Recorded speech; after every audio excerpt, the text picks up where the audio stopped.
42 വർഷങ്ങൾക്ക് മുൻപ് ഞാൻ കണ്ട ഒരു സ്വപ്നമാണ് ദേവദൂതൻ. എൻ്റെ ആദ്യ സിനിമയ്ക്കായി ഞാൻ കണ്ട സ്വപ്നമാണ്. ആ സ്വപ്നം സാക്ഷാത്കരിക്കാൻ എൻ്റെ കൂടെ അന്നുണ്ടായിരുന്നത് രഘുനാഥ് പലേരി എന്ന എൻ്റെ പ്രിയ സുഹൃത്ത് മാത്രമായിരുന്നു. ഞങ്ങൾ ഒരുമിച്ചാണ് ഈ സ്വപ്നം കണ്ടത്, ഈ സ്വപ്നം നെയ്തെടുത്തത്. പക്ഷേ ഞങ്ങൾക്ക് ഇന്നും അജ്ഞാതമായ കാരണങ്ങളാൽ ആ സിനിമ സംഭവിച്ചില്ല. പിന്നീട് 18 വർഷങ്ങൾക്ക് ശേഷം ഞങ്ങളെ ആ സ്വപ്നങ്ങൾക്ക് ചിറകും മുളിപ്പിക്കാൻ ഞങ്ങളുടെ കൂടെ കൂടിയ ആളാണ് സിയാദ്. സിയാദ് ഈ സിനിമ നിർമ്മിക്കണമെന്ന് ആഗ്രഹിച്ച് ഞങ്ങളുടെ അടുത്തേക്ക് വരുമ്പോൾ പിന്നീട് ഞങ്ങളോടൊപ്പം ചേർന്നതാണ് പ്രിയ മോഹൻലാൽ, വിദ്യാസാഗർ, സന്തോഷ്, അങ്ങനെ ഒരുപാട് ടെക്നീഷ്യന്മാർ, എൻ്റെ കൂടെ ആദ്യമായിട്ട് വർക്ക് ചെയ്യുന്ന ഒരുപാട് പേര് ഈ സിനിമയ്ക്ക് വേണ്ടി എൻ്റെ കൂടെ ഉണ്ടായിരുന്നു. പക്ഷേ ആ സിനിമ നമ്മൾ ആഗ്രഹിച്ച പോലെ, നമ്മൾ പ്രതീക്ഷിച്ചത് പോലെ തിയേറ്ററുകളിലേക്ക് എത്തുമ്പോൾ അത് വേണ്ട രീതിയിൽ സ്വീകരിക്കപ്പെട്ടില്ല എന്നുള്ളതാണ്. ആദ്യ തവണ 1982-83 കാലഘട്ടത്തിൽ ഞാനും രഘുവും കൂടി ഈ സ്ക്രിപ്റ്റ് എഴുതുമ്പോൾ ഏകദേശം 1 വർഷക്കാലം ഞങ്ങൾ ആ സ്ക്രിപ്റ്റിൽ മാത്രം വർക്ക് ചെയ്തിരിക്കുകയായിരുന്നു. അന്ന് സംഭവിക്കാതെ പോയ ആ സിനിമ വീണ്ടും റീവർക്ക് ചെയ്യുമ്പോൾ 2000-ൽ അത് ചെയ്യുമ്പോൾ വീണ്ടും ഞങ്ങൾ 1 വർഷക്കാലം അതിൻ്റെ പുറകിൽ, ഞാൻ എൻ്റെ വീട്ടിൽ എൻ്റെ കുടുംബത്തെ കാണാൻ പോലും പോകാതെ 1 വർഷക്കാലം എറണാകുളത്ത് ഒരു വീടെടുത്ത് താമസിച്ചിട്ട് ഞങ്ങൾ ഈ സ്ക്രിപ്റ്റ് റീവർക്ക് ചെയ്തത്. അത്രമാത്രം സമർപ്പണത്തോടെ ഞാൻ ചെയ്ത മറ്റൊരു സിനിമയും ഇല്ല എന്ന് എനിക്കിവിടെ ഉറപ്പിച്ച് പറയാം. അതും പക്ഷേ നമ്മൾക്ക് വലിയ നിരാശ സംഭവിച്ചൊരു സിനിമയാണത്. എനിക്കും സിയാദിനും രഘുവിനൊക്കെ വലിയ രീതിയിൽ അക്കാര്യത്തിൽ വലിയ സങ്കടങ്ങൾ വരുത്തിയൊരു സിനിമ കൂടിയാണ്. ഇന്ന് 24 വർഷങ്ങൾക്ക് ശേഷം ആ സിനിമ വീണ്ടും പ്രേക്ഷകരിലേക്ക് എത്തുന്നു എന്നുള്ളതാണ് ഏറ്റവും വലിയ സന്തോഷം. ഈ സിനിമയ്ക്ക് അന്ന് കാലം തെറ്റിപ്പറന്ന സിനിമയെന്ന് പറയുമ്പോൾ ഇന്ന് ഇതാണ് ഈ സിനിമ പ്രേക്ഷകരുടെ മുന്നിലേക്ക് എത്തേണ്ട കാലം എന്ന് ഞാൻ വിശ്വസിക്കുകയാണ്.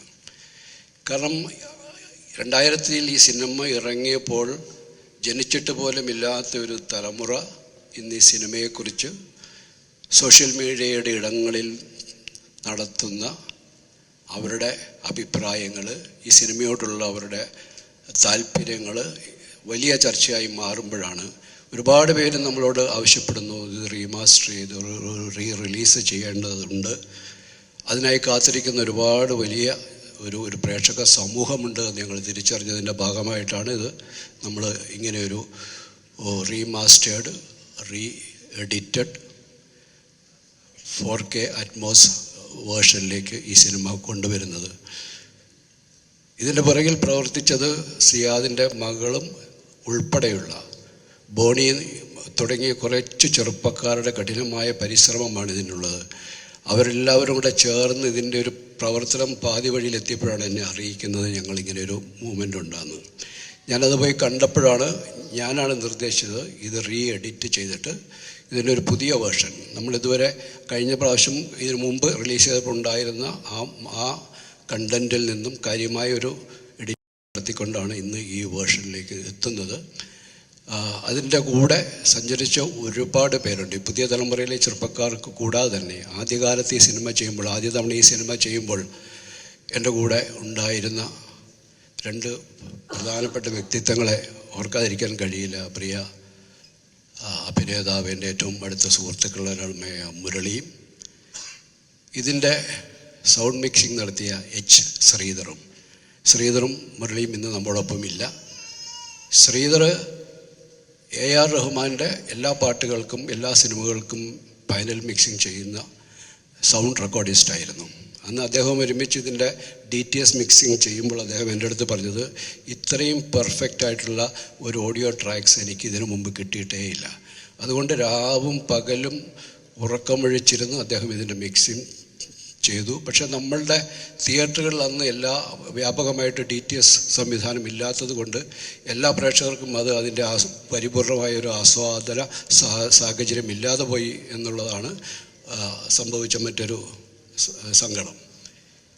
ഇന്ന് പക്ഷേ നമ്മൾ 4K അറ്റ്മോസ് വേർഷനിലേക്ക് എത്തുമ്പോൾ നമുക്ക് ധാരാളം തിയേറ്ററുകളുണ്ട്. അതിന് അത്തരം സാങ്കേതിക സാഹചര്യങ്ങളുള്ള ഒരുപാട് തിയേറ്ററുകളുണ്ട്. നമ്മളിതൊരു വൈഡ് റിലീസിലേക്കല്ല പോകുന്നത്. നമ്മൾ ഇത്തരം സാങ്കേതിക സംവിധാനങ്ങളുള്ള തിയേറ്ററുകളിൽ മാത്രമായിരിക്കും ഇത് റിലീസ് ചെയ്യപ്പെടുക.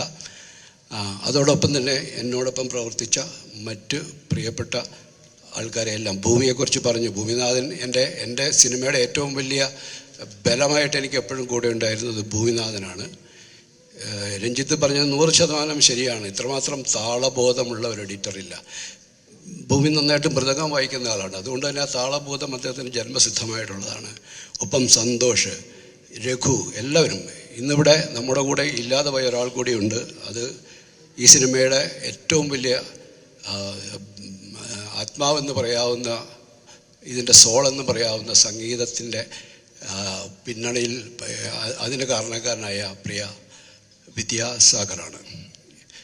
സാധാരണ നമ്മളൊരു സിനിമയുടെ പൂർത്തീകരണം, അതിൻ്റെ തിരക്കഥ പൂർത്തീകരിച്ചിട്ടാണ് സംഗീത സംവിധായകനെ കാണുകയും നമ്മൾ ആ കഥ പറയുകയും പാട്ടുകളുടെ സന്ദർഭങ്ങളൊക്കെ വിവരിച്ചു കൊടുക്കുകയും ചെയ്യാറുള്ളത്. പക്ഷേ ഇതിൻ്റെ സ്ക്രിപ്റ്റിൻ്റെ ഫസ്റ്റ് റൈറ്റിംഗ് കഴിഞ്ഞപ്പോൾ ഞാൻ വിദ്യാസാഗറിനെ വിളിക്കുകയും അദ്ദേഹം ഇവിടെ വരികയും ഞങ്ങളോടൊപ്പം ഇരുന്ന് കഥ കേട്ട് കഥാസന്ദർഭങ്ങൾ കേട്ട് അദ്ദേഹത്തിൻ്റെയും കൂടെ ഇൻപുട്സ് എല്ലാം കൂടെ സ്വീകരിച്ചുകൊണ്ടാണ് അതിൻ്റെ സെക്കൻഡ് റൈറ്റിങ്ങിലേക്ക് പോകുന്നത്. ഇത് കമ്പോസ് ചെയ്യാൻ വേണ്ടി അദ്ദേഹം ഇവിടെ വന്നപ്പോൾ, ഇവിടെ എറണാകുളത്തൊരു വീട്ടിലാണ് ഞങ്ങൾ താമസിക്കുന്നത്. അന്ന് രാവിലെ ഇവിടെ അദ്ദേഹം എത്തി. എനിക്കന്നും ബോംബെയിലേക്ക് പോകേണ്ട കാര്യമുണ്ടായിരുന്നു. ഞാനും സിയാദും കൂടെ ഈ സിനിമയിലെ അന്ന് ജയപ്രദ ചെയ്ത വേഷത്തിനായിട്ട് ആദ്യമായി നമ്മൾ കണ്ടത് രേഖ എന്ന ഹിന്ദി അഭിനേത്രിയാണ്. അപ്പോൾ അവരുമായിട്ട് അന്നൊരു മീറ്റിംഗ് ഉള്ളത് കൊണ്ട് ഞങ്ങൾക്ക് അന്ന് ഉച്ചയ്ക്ക് ബോംബെയിലേക്ക് പോകേണ്ടതുണ്ട്. വിദ്യാസാഗർ വന്നു കഴിഞ്ഞപ്പോൾ ഞാനൊരു അരമണിക്കൂർ വിദ്യാസാഗർ വേണ്ടിയിരുന്ന് സിറ്റുവേഷൻസിനെയൊക്കെ കുറിച്ചൊക്കെ നറേറ്റ് ചെയ്തു. ഞാൻ പറഞ്ഞു എനിക്കിങ്ങനെ എയർപോർട്ടിലേക്ക് പോകാൻ സമയമായി, ഞാൻ എൻ്റെ ഡ്രസ്സൊക്കെ പെട്ടിയൊക്കെ പാക്ക് ചെയ്ത് ഞാൻ ഉടനെ തന്നെ പോകുമെന്ന് പറഞ്ഞ് ഞാൻ എൻ്റെ ഒരു മുറിയിലേക്ക് പോയി. നിങ്ങൾ കമ്പോസ് ചെയ്തോളൂ, ഞാൻ നാളെ വരുമ്പോൾ കേൾക്കാമെന്ന് പറഞ്ഞു. ഞാൻ മുകളിൽ പോയി എൻ്റെ പെട്ടിയൊക്കെ പാക്ക് ചെയ്ത് ഒരു അരമണിക്കൂറിൽ താഴേക്ക് വരുമ്പോൾ എൻ്റെ അടുത്ത് പറഞ്ഞു, CBG 1 മിനിറ്റ്, ഒരു പാട്ടും കൂടെ ഒരു ട്യൂണായിട്ടുണ്ടെന്ന് കേട്ടിട്ട് പോയിക്കോളാൻ പറഞ്ഞു. അങ്ങനെ അദ്ദേഹം ഒരു ട്യൂൺ മൂളി. എന്നെ വല്ലാതെ ആകർഷിച്ചു ആ ട്യൂൺ. അപ്പോൾ തന്നെ തിരുമേനി പറഞ്ഞു, ഞാനൊരു 4 വരി എഴുതിയിട്ടുണ്ടെന്ന് പറഞ്ഞു.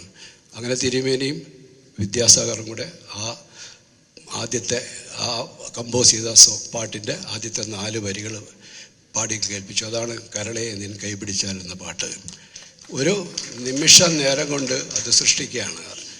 പിന്നീട് എന്തൊരു മഹാനുഭാവലു എന്ന് പറയുന്ന പാട്ട് വിദ്യാസാഗർ തന്നെ എൻ്റെ അടുത്ത് പറഞ്ഞത്, 1 മാസക്കാലം അദ്ദേഹം അതിൻ്റെ നൊട്ടേഷൻസ് എഴുതുവാൻ വേണ്ടി മാത്രം, അതിൻ്റെ കമ്പോസിഷൻ്റെ ഡീറ്റെയിൽഡായിട്ടുള്ള അതിൻ്റെ എല്ലാ പണികളും എടുക്കാൻ അദ്ദേഹത്തിന് 1 മാസത്തോളം വേണ്ടു. അതിന് ശേഷമാണ് അത് റെക്കോർഡിങ്ങിലേക്ക് പോയത്.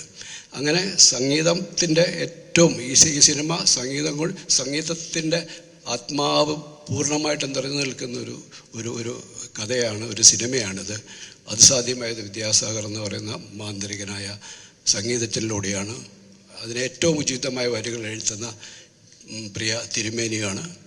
എല്ലാവരെയും സ്നേഹത്തോടെ ഞാൻ ഈ അവസരത്തിൽ ഓർക്കുകയാണ്. ഒപ്പം ഈ സിനിമയെ ഒരു വലിയ ഒരു പ്രോജക്റ്റാക്കി മാറ്റാൻ കാരണം മോഹൻലാൽ എന്ന് പറയുന്ന മലയാളത്തിൻ്റെ ഏറ്റവും പ്രിയപ്പെട്ട അഭിനേതാവാണ്.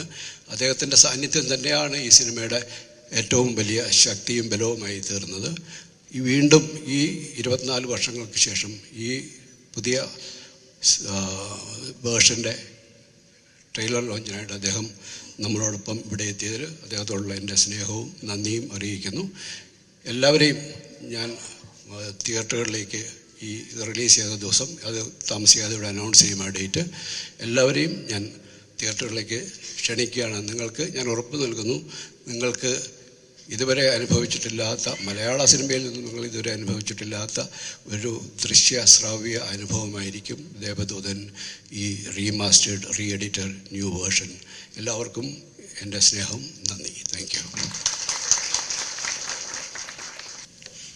24 കൊല്ലം മുമ്പ് ഉള്ളതിൽ എനിക്കാണ് ഏറ്റവും കൂടുതൽ മാറ്റം ഉണ്ടായിട്ടുള്ളത് എനിക്ക് തോന്നുന്നു. കാരണം അന്ന് എൻ്റെ ഈ ഇടതുവശം മുഴുവൻ വർക്ക് ചെയ്യായിരുന്നു, ഇന്നത് വർക്ക് ചെയ്യില്ല. പക്ഷേ ഞാനതിനെ ഭയപ്പെടുന്നില്ല. ഇതുപോലെ ഞാനും പുതിയ ഒരാളായിട്ടാണ് വരുന്നത്. ദേവദൂതൻ പുതുതായിട്ട് വരുന്നത് പോലെ ഞാനും പുതിയ ആളായിട്ട് വരുന്നു. എനിക്ക് നല്ല ഉറപ്പുണ്ട്.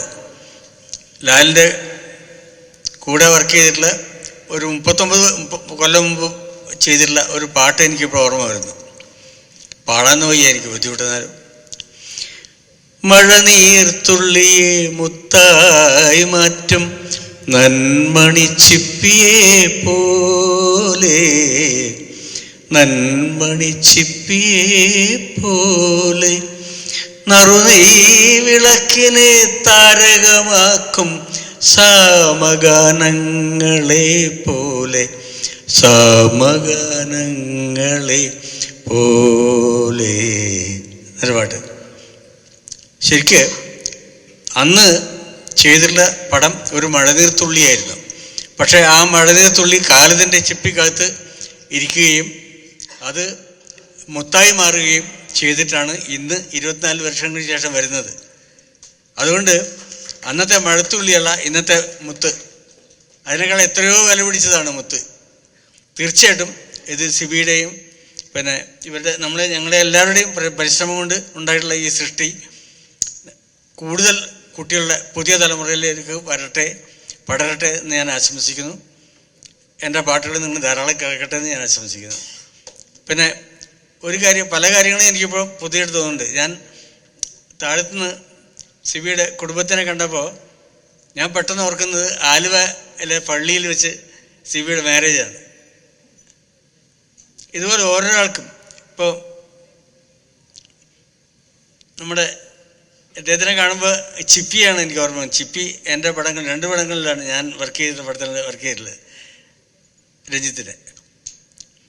അന്ന് രഞ്ജിത്തിൻ്റെ കുടുംബമായിട്ട് വരുമെന്ന് നമുക്കറിയില്ലല്ലോ. അന്ന് കല്യാണത്തിന് പോലും എനിക്ക് പോകാൻ പറ്റിയിട്ടില്ല. അതിലൊക്കെ എനിക്ക് ചിപ്പിയോട് പറയണം. കാരണം അതിലും കുട്ടികളൊക്കെ വലുതായി. പക്ഷേ ഇപ്പോഴും എനിക്ക് ഇതൊക്കെ വളരെ ചെറുതായിട്ട് തോന്നുന്നു. ലാലിനെ ഞാൻ കാണുന്നതെന്ന് വെച്ചാൽ, ഞാൻ തിരുവനന്തപുരത്തെ അമ്പലത്തിൽ ശാന്തിയുള്ള കാലത്ത് നെടുമുടി വേണുവിൻ്റെ കൂടെ ഞങ്ങൾ ഒരുമിച്ച് താമസിക്കുന്ന കാലത്ത് അന്ന് കണ്ടിട്ടുള്ള ലാലാണ് ഞാൻ ഇപ്പോഴും കാണുന്നത്. ഈ കാലമൊന്നും അദ്ദേഹത്തിന് ബാധിച്ചിട്ടില്ല. അത് ഏറ്റവും വലിയ കാര്യമാണ്. അത് ഈ പറഞ്ഞ പോലെ ഒരു മഴത്തുള്ളി മുത്തായി മാറിയതാണ്, അല്ലാതെ അത് വെറുതെ പാഴായി പോയിട്ടില്ല. ആ മുത്തിനെ ആണ് നമ്മൾ കാണുന്നത്, എപ്പോഴും കാണുന്നത്. ഇത് ഒരു 10 കൊല്ലം മുമ്പ് ആലപ്പുഴയിലുള്ള ഒരു ഷേണായി എന്ന് പറഞ്ഞ ഒരു സുഹൃത്ത്, പാട്ടിൻ്റെ ഭയങ്കര ഭ്രമമാണ്. അതാണ് എന്നോട് വിളിക്കാൻ കാരണം. അന്ന് എന്നോട് പറഞ്ഞു, ഈ ദേവദൂതൻ എന്ന് പറഞ്ഞ പടം ശരിക്കും ആൾക്കാർ കണ്ടിട്ടില്ല, അത് കാണിക്കണമായിരുന്നു, നമുക്ക് സിബി സാറിനോട് പറയണം എന്നൊക്കെ പറഞ്ഞു. ഞാൻ പറയാമെന്ന് പറഞ്ഞു. ഞാൻ സിബിയോട് പറയുകയും ചെയ്തു. പക്ഷെ അന്ന് സിബിക്ക് ഇത്ര ഒരു മൂഡ് വന്നിട്ടില്ല. തീർച്ചയായിട്ടും ആ ഒരു 10 കൊല്ലം മുമ്പ് ഷേണായി ആഗ്രഹിച്ച സംഭവം എനിക്ക് ഷേണായി വിളിച്ച് പറയണമെന്നുണ്ട്. അയാളെ മന്നപ്പുറം ഓർമ്മയില്ല. നമ്മൾ ഈ പുനർജനനം തീർച്ചയായിട്ടും അന്ന് 10 കൊല്ലം മുമ്പ് ഷേണായി ആഗ്രഹിച്ചതാണ്. അങ്ങനെ ആഗ്രഹിക്കുന്ന എത്രയോ ലക്ഷക്കണക്കിന് മനുഷ്യരുണ്ടാവും എന്ന് ഞാൻ വിശ്വസിക്കുന്നു. അവർക്കെല്ലാം ഇതൊരു സുവർണ അവസരമാണ്. ഈ അവസരം എല്ലാവരും സ്വീകരിക്കട്ടെ എന്ന് ഞാൻ ആശംസിക്കുന്നു. നമസ്കാരം. അതിയായ സന്തോഷം. ശരിക്കും മോഹൻലാൽ സാറിൻ്റെ ഒരു പുതിയൊരു സിനിമ റിലീസ് ചെയ്യുന്ന ഒരു ഫീലിങ്ങോടെയാണ് അവിടെ നിൽക്കുന്നത്. സിബി സാറും ലാൽ സാറുമായിട്ട് ഒരുപാട് സിനിമകൾ ഈ സിനിമ ഇറങ്ങുന്നതിന് മുൻപ് വരികയും അതിൽ സഹകരിക്കുകയും അതിൻ്റെ കൂടെ യാത്ര ചെയ്യുകയും ചെയ്ത് കാലത്തിന് തൊട്ട് കുറച്ച് മുൻപ് റിലീസ് ചെയ്ത, എൻ്റെ മനസ്സിൽ എനിക്ക് തോന്നുന്ന 2-3 സിനിമകളാണ് ദശരഥവും പിന്നെ സിബി സാർ ചെയ്ത വേറെ മറ്റേ MT സാറിൻ്റെ ഒരു സിനിമയും ഈ സിനിമയും ഒക്കെ മനസ്സിലങ്ങനെ നിൽക്കുന്നുണ്ട്. അപ്പോൾ അത് ഈ കാലഘട്ടത്തിലാണെങ്കിൽ എന്ന് പലപ്പോഴും തോന്നിയിട്ടുണ്ട്. ഈ പടങ്ങളെല്ലാം അന്ന് കണ്ടപ്പോൾ ഒരു 10-20 വർഷമോടെ കഴിഞ്ഞ് വരേണ്ട പടമായിരുന്നു എന്ന് തോന്നിയിട്ടുണ്ടായിരുന്നു. അതിൽ ഏറ്റവും എടുത്തു പറയുന്ന ഒരു ചിത്രമാണ് ദേവദൂതൻ എന്ന ചിത്രം. അപ്പോൾ കോക്കേഴ്സിൻ്റെ ബാനറിലും മോഹൻലാൽ സാറിൽ നിന്ന് സിയാ സാറിൻ്റെ ഒരുപാട് സിനിമകൾ ആ കാലഘട്ടങ്ങളിൽ വരികയും വലിയ വിജയങ്ങൾ ഉണ്ടാവുകയും ചെയ്തിട്ടുണ്ട്. അതുപോലെ തന്നെ സിബി സാറിൻ്റെയും ലാൽ സാറിൻ്റെയും കൂട്ടുകെട്ടിൽ സയ്യാദ് സാറിൻ്റെ കോക്കേഴ്സ് നിർമ്മിച്ചിരിക്കുന്ന ഈ ചിത്രം വലിയൊരു വിജയമായി മാറട്ടെ എന്ന് ആശംസിക്കുന്നു, പ്രാർത്ഥിക്കുന്നു. ഇതുപോലെ ഇനിയുള്ള ചിത്രങ്ങൾ ഇതേ കൂട്ടുകെട്ടിലൂടെ ഉണ്ടാകാൻ വേണ്ടി ആഗ്രഹിക്കുകയും ചെയ്യുന്നു. അതിയായ സ്നേഹത്തോടെ നിർത്തുന്നു. എൻ്റെ സിനിമ ജീവിതം തുടങ്ങുന്നത്, ഞാൻ എൻ്റെ മുഖം ആദ്യമായിട്ട് സ്ക്രീനിൽ കാണുന്നത് മുദ്ര എന്ന് പറയുന്ന സിനിമയിലൂടെയാണ്. അതുപോലെ എൻ്റെ മുഖം എന്നും ഓർക്കാൻ എനിക്കൊരു സിനിമ തന്നതും സിബ് സാറാണ്, ദേവദൂതൻ. വളരെയധികം സന്തോഷത്തോടുകൂടിയും ബഹുമാനത്തോടുകൂടിയും ആദരവോടുകൂടിയും ഞാൻ ഈ സിനിമയുടെ ഭാഗമാകാൻ സാധിച്ചതിൽ അദ്ദേഹത്തോടും ഇതിൻ്റെ എല്ലാ പ്രവർത്തകരോടും നന്ദി പറയുന്നു. ലാലേട്ടനും ഞാനുമായിട്ട് ഒരുപാട് സിനിമകൾ എൻ്റെ ലാലേട്ടൻ്റെ കുട്ടിക്കാലം അഭിനയിച്ചിട്ടും അത് കഴിഞ്ഞ് ഭരതം എന്ന് പറയുന്ന സിനിമ ചെയ്യുമ്പോഴും അതൊക്കെ കഴിഞ്ഞ് വീണ്ടും ദേവദൂതൻ എന്ന് പറയുന്ന സിനിമയിൽ എത്തിയപ്പോൾ എനിക്കിപ്പോഴും ഓർമ്മയുണ്ട്, ആദ്യത്തെ ഒരു സീൻ ഞാൻ നടന്നു വരുന്ന അപ്പോഴാണ് എൻ്റെ അടുത്ത് ഈ ക്യാരക്ടർ എന്താണെന്ന് സിബി സാർ പറഞ്ഞു തരുന്നത്. അതുവരെയും എനിക്കറിയില്ല, ഞാൻ ബ്ലൈൻഡായിട്ടുള്ള ഒരു ക്യാരക്ടറാണ് ചെയ്യുന്നതെന്ന് ഒന്നും അറിയില്ല. ആ ഒരു ഷോട്ട് എടുത്ത് ഞാൻ ഇറങ്ങി വരുമ്പോഴാണ് ഞാൻ ലാലേട്ടനെ കുറേ നാളുകൾക്ക് ശേഷം കാണുന്നത്. അപ്പോൾ വീണ്ടും അദ്ദേഹത്തിനോട് വർക്ക് ചെയ്യാൻ ചെയ്തത് സന്തോഷമൊക്കെ അന്ന് തന്നെ വളരെ വളരെ എക്സൈറ്റ് ചെയ്യിപ്പിച്ച കുറേ ഘടകങ്ങളാണ്. ദേവദൂതൻ്റെ ഷൂട്ടിങ്ങുമായിട്ട് ബന്ധപ്പെടുത്തിയിട്ട് രഞ്ജിയേട്ടൻ പറഞ്ഞതുപോലെയുള്ള ചില അനുഭവങ്ങൾ ഉണ്ടായെങ്കിലും അതിനേക്കാളൊക്കെ എന്നെ എപ്പോഴും എക്സൈറ്റ് ചെയ്യിപ്പിക്കുന്നത് അതിനകത്തുള്ള ആ ഒരു പാട്ടാണ്. കരളെ നിൻ കൈ പിടിച്ചാൽ എന്നുള്ളൊരു സോങ്, അങ്ങനെ ഒരു പാട്ടിൻ്റെ ഭാഗമാവുക ദാസേട്ടൻ്റെ ശബ്ദത്തിൽ, കൈതപുരം സാറിൻ്റെ വരികൾ അതിമനോഹരമായിട്ട് വിഷ്വലൈസ് ചെയ്ത ആ ഒരു പാട്ടിൻ്റെ ഭാഗമായിട്ട് അഭിനയിക്കാൻ സാധിച്ചു എന്നുള്ളത് എൻ്റെ ഒരു വലിയ ഭാഗ്യമാണ്. അതുപോലെ എനിക്ക് എൻ്റെ ഒരു അനുഭവം, വളരെ രസകരമായിട്ടുള്ളൊരു അനുഭവം, എനിക്ക് ഇഷ്ടമുള്ളൊരു കാര്യം, ആ സിനിമയുമായി ബന്ധപ്പെടുത്തിയൊരു കാര്യം ഇനി വീണ്ടും കാണുമ്പോൾ നിങ്ങൾ തിയേറ്ററിൽ നിന്ന് ശ്രദ്ധിക്കാൻ വേണ്ടി ഞാൻ പറയുന്ന, ഞാൻ ആദ്യമായിട്ട് ദേവദൂതൻ തിയേറ്ററിൽ കാണുന്നത് NS തിയേറ്റർ എന്ന് പറയുന്ന കണ്ണൂരിലുള്ള തിയേറ്ററിലാണ്. അപ്പം അന്ന് എൻ്റെ മുഖം സ്ക്രീനിൽ കണ്ടപ്പോഴോ അല്ലെങ്കിൽ അതിനകത്തുള്ള മറ്റ് സീനുകൾ കണ്ടപ്പോഴോ അല്ല ഞാൻ ഏറ്റവും എക്സൈറ്റഡ് ആയത്. അതിനകത്ത് ഏറ്റവും എക്സൈറ്റഡ് ആയത് എൻ ജീവനെ എന്ന് പറയുന്നൊരു സോങ് ഉണ്ട്, നിങ്ങൾ കേട്ടൊരു സോങ്ങാണ്. അതിനകത്ത് കരളേന്ന് കൈ പിടിച്ചാൽ സോങ്ങിൻ്റെ ഒരു ഹമ്മിങ് വരും. അത് സറൗണ്ടിലേക്ക് അന്ന് മിക്സ് ചെയ്തത്, ഇപ്പോൾ ശ്രീധർ സാർ പേര് പറഞ്ഞല്ലോ, അദ്ദേഹം അതിഗംഭീരമായിട്ടാണ്. ആ ഒരു മൊമെൻറ്റിൽ ഞാൻ ശരിക്കും അന്ന് എക്സൈറ്റഡ് ആയിട്ടുള്ള ഗൂസ് ബംസ് വന്നൊരു മൊമെൻ്റാണ്. അത് വീണ്ടും തിയേറ്ററിൽ 4K വരുമ്പോൾ അറ്റ്മോസിൽ മിക്സ് ചെയ്ത് കേൾക്കാൻ ഞാൻ ആഗ്രഹിക്കുന്നുണ്ട്. അപ്പോൾ ഈ സിനിമയുടെ റിലീസ് ഒരുപക്ഷെ ആദ്യമായിട്ടായിരിക്കും, ഇപ്പോൾ ഇവിടെ സൂചിപ്പിച്ചതുപോലെ തിയേറ്ററിൽ ആദ്യം ഇറങ്ങിയപ്പോൾ വിജയിക്കാതെ പോയൊരു സിനിമ, സാമ്പത്തികമായിട്ട് വിജയിക്കാതെ പോയ സിനിമയുടെ വിജയം എപ്പോഴും സാമ്പത്തികമായിട്ട് തന്നെ ആയിരിക്കണമെന്നില്ല എന്നുള്ളതിൻ്റെ തെളിവാണ് ദേവദൂതൻ. കാരണം അത് പ്രേക്ഷകരുടെ മനസ്സിലാണ് വിജയിക്കുന്നത്. ആ വിജയത്തിൻ്റെ ഭാഗമായി ഇവിടെ നിൽക്കുന്നു എന്നുള്ളതിൽ ഒരിക്കൽ കൂടി നന്ദി രേഖപ്പെടുത്തിക്കൊണ്ട് എല്ലാവരും തിയേറ്ററിൽ വന്ന് ഈ സിനിമ കാണുമെന്ന് പറയുന്നു. Thank you so much. 85 ഞാൻ സിനിമ തുടങ്ങുമ്പോഴത്തേക്കും വളരെ സ്നേഹത്തോടു കൂടി എൻ്റെ കൂടെ സഞ്ചരിച്ച ഒരു മനുഷ്യനാണ് മിസ്റ്റർ മോഹൻലാൽ. വളരെയധികം നാളുകൾ സഞ്ചരിച്ച് കുറേ നല്ല സിനിമകളുണ്ടായി. അങ്ങനെ ഒരു ബന്ധത്തിൻ്റെ പുറത്താണ് ദേവദൂതൻ എന്ന് പറഞ്ഞ പടം ഞാൻ ഉണ്ടാക്കിയിരുന്നത്. പക്ഷേ എൻ്റെ മനസ്സിലോ എൻ്റെ സിബി എന്ന് പറയുന്ന എൻ്റെ സുഹൃത്തിൻ്റെയോ ഡയറക്ടറായിട്ടുള്ള സുഹൃത്തിൻ്റെയോ രഘുനാഥ് പരീയുടെ എല്ലാത്തിൻ്റെയും ഒരു ആശയം, ഇത് നമുക്ക് എന്തെങ്കിലും ഇത് നമ്മൾ എന്താ പറയാൻ ഉദ്ദേശിച്ചെന്ന് ജനത്തിനെ അറിയിക്കണം എന്നുള്ള ആഗ്രഹം എനിക്കറിയാമായിരുന്നു. അപ്പോൾ അത് പലപ്പോഴായിട്ട് ഇതിൻ്റെ ഗാനങ്ങളും ഫോട്ടോഗ്രാഫിയും വസ്ത്രാലങ്കാരവും SP സതീഷിനെ നേരത്തെ പറഞ്ഞില്ല, SP സതീഷിനെ ഇപ്പോൾ ഞാൻ കണ്ടായിരുന്നു. അപ്പോൾ ഇത് ഞങ്ങൾ അങ്ങനെയാണ് ഇതിൻ്റെ ഒരു ഫോർമാറ്റിലേക്ക്, എൻ്റെ മകളുടെ ഒരു ടീമുണ്ട്, അതിൽ ബോണി എന്ന് പറഞ്ഞ ഒരാൾ ഇത് 4K ചെയ്ത് തുടങ്ങിയതിന് ശേഷമാണ് എന്നോട് പറഞ്ഞത്, ഞങ്ങൾക്കൊന്ന് ടെസ്റ്റ് അടിച്ച് നോക്കാം. അതിൽ നിന്ന് തുടങ്ങിയിട്ടാണ് ഇപ്പോൾ ഒരു സെക്കൻഡ് വേർഷൻ. എനിക്ക് അഭിമാനത്തോട് പറയാൻ പറ്റും, അതായത് ഇത് കഴിഞ്ഞു, എല്ലാ 4K റെസൊല്യൂഷനിലൊക്കെ ചെയ്തതിന് ശേഷം ഈ എഡിറ്റഡ് വേർഷൻ ഞങ്ങൾ കണ്ടപ്പോൾ എന്ത് സൗന്ദര്യം എന്ന് പറയുന്ന ഒരു സംഭവം ഉണ്ടല്ലോ. എന്ന് വെച്ച് കഴിഞ്ഞാൽ ആ സിനിമ കാണാനുള്ള, അതായത് അതാണ് അതിൻ്റെ കാതൽ. ദേവദൂതൻ എന്ന് പറഞ്ഞ പടത്തിൻ്റെ കാതൽ ഇപ്പോഴുണ്ട്, അന്നുണ്ടായിരുന്നില്ല എന്നല്ല. ഇന്ന് നമ്മൾ പ്രസൻറ്റ് ചെയ്യുമ്പോൾ ദാറ്റ് ഡിഫറെൻറ്റ് ദേവദൂതൻ. അതിൽ 24 വർഷത്തിന് മുമ്പ് ഒക്കെ ആണെങ്കിലും എൻ്റെ സുഹൃത്തായ മോഹൻലാൽ ഇപ്പോൾ ഉള്ളതിലും സൗന്ദര്യത്തിലാണ് അതിലിരിക്കുന്നത്. ഒരിക്കലും അത് ഒരു പഴകിയ സിനിമയാണെന്ന് ആരും പറയില്ല. രണ്ടാമത്തെ കാര്യം അതിൻ്റെ മ്യൂസിക്. തിരുമേനിയുടെ വരികൾക്ക് നമ്മുടെ വിദ്യാസാഗർ ചെയ്ത മ്യൂസിക്, അതിൻ്റെ ഫോട്ടോഗ്രാഫി, ഇതെല്ലാം തന്നെ ഇന്ന് നമുക്ക് ഈ DI ഹൈ റെസൊല്യൂഷനിൽ ചെയ്ത് കഴിഞ്ഞപ്പോഴത്തേക്കും വളരെ മാറ്റുരക്കുന്ന വിധത്തിലാണ്. എസ്പെഷ്യലി അറ്റ്മോസ് ചെയ്ത അവരെല്ലാവരും ഇവിടെ തന്നെ ഉണ്ട്. മറ്റേ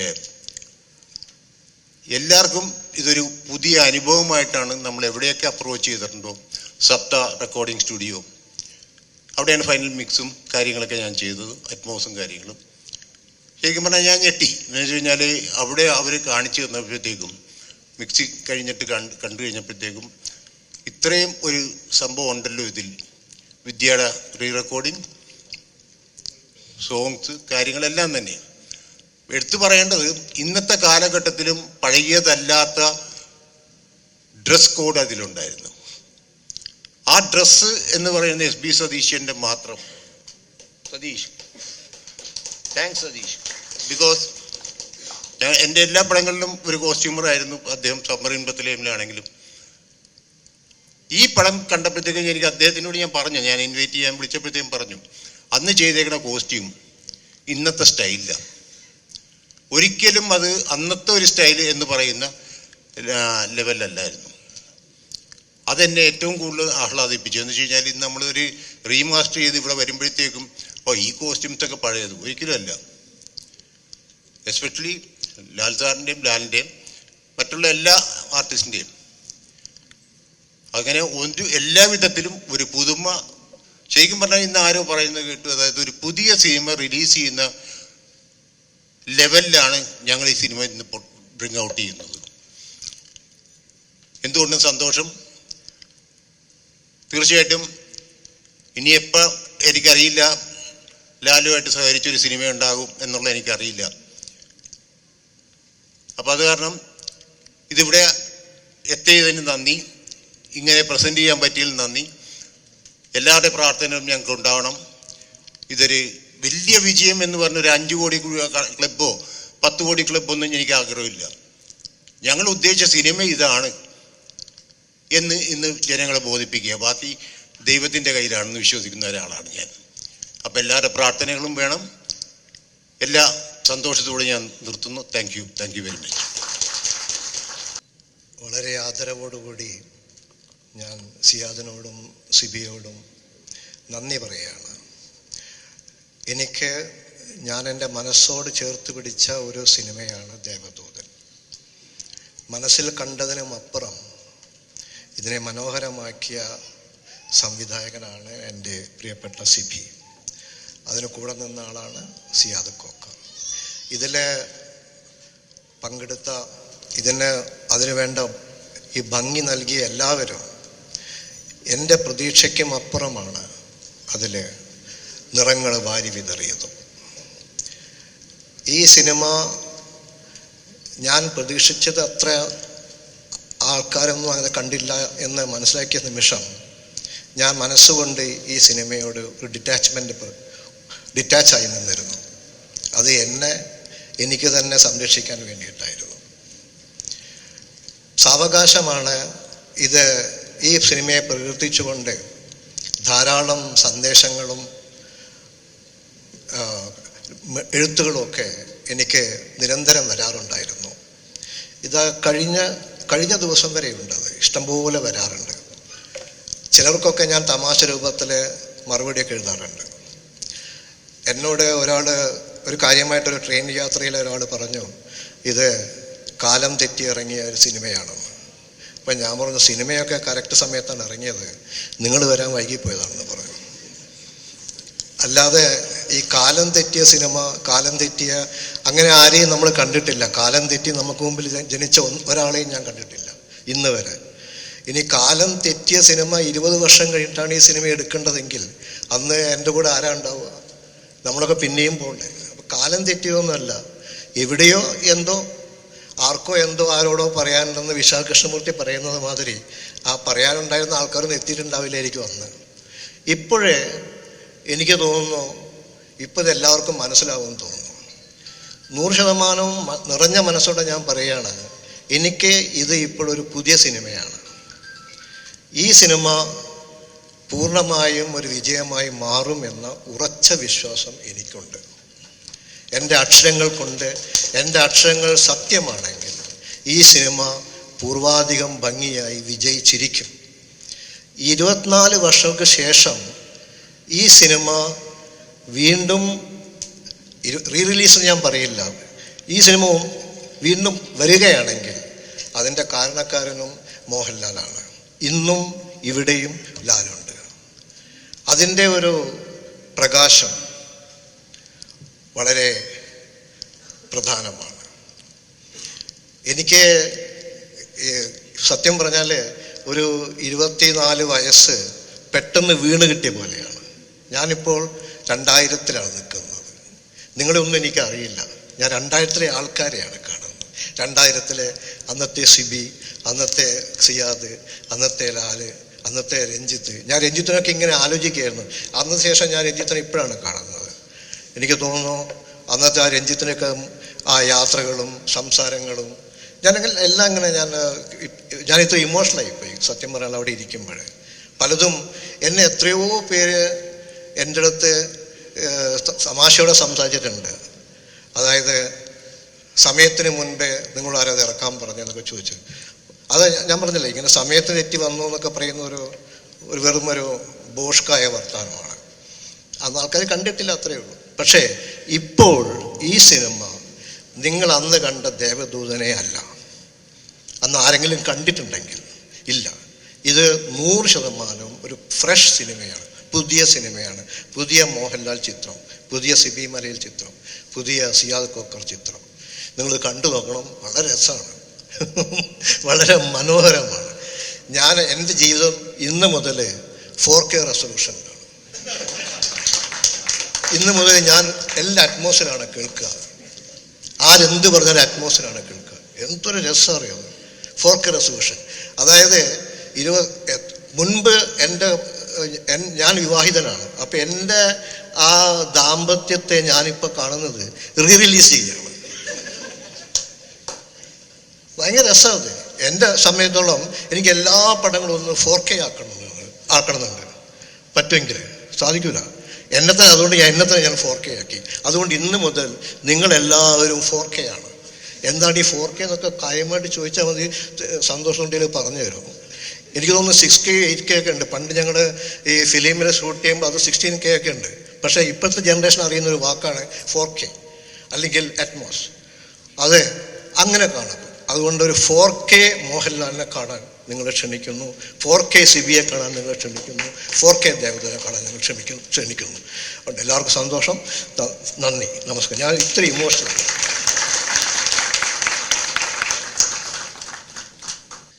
വളരെ സന്തോഷത്തോടുകൂടിയാണ് ഇവിടെ നിൽക്കുന്നത്. കാരണം അന്ന് ഈ മൂവിക്ക് എന്നെ വിളിക്കാൻ, ഇത്ര വലിയൊരു മൂവി എന്നെ ഏൽപ്പിക്കാനായിട്ട്